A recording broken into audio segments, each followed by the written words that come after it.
Okay, after having said all of that, what is the conclusion that we need to come to, or what are some points we can take away? And here's several things.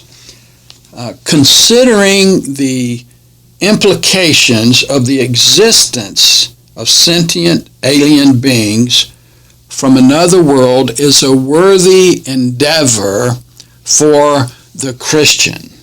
It's not a waste of time. It's not an experience that shouldn't be pursued. It's a valid question, and it's a question that we can attempt to answer through biblical exegesis. Sentient alien beings from another world may or may not exist. I'm not saying that they do or they don't. I'm simply saying it's a worthy question to ask and to explore what possible answers there could be.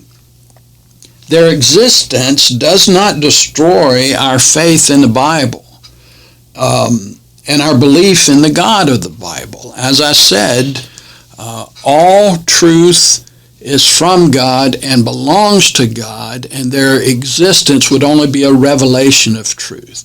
It might be a shock to our system, but it shouldn't cause us to be dismayed or live in despair or go and cower in a corner somewhere, because it's God's truth, and we should not be afraid of truth in any manner.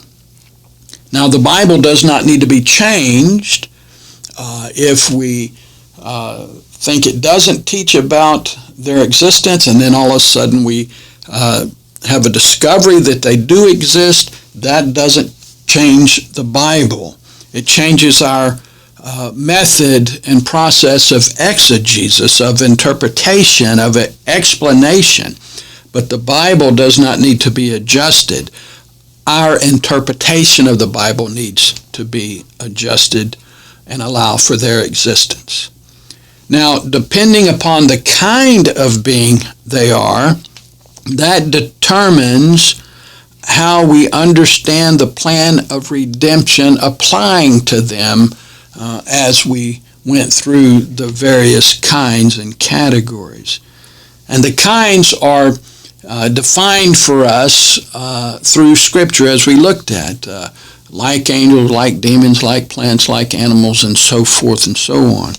And the kind, if they do exist and they're sentient beings that can communicate, they can tell us about themselves, and our own scientific community can verify and help us understand that as well.